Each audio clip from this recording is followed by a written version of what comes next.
Grazie davvero. Giorno 35.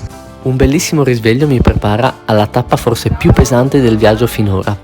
Non tanto per la lunghezza, perché facciamo meno di 30 km, quanto per il sole e per l'asfalto.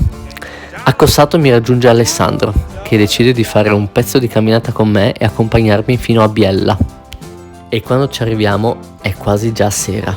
Abbiamo giusto il tempo di fare un giro tra le vie più importanti e un breve aperitivo prima di proseguire verso la destinazione finale della giornata, che è Chieppo Inferiore.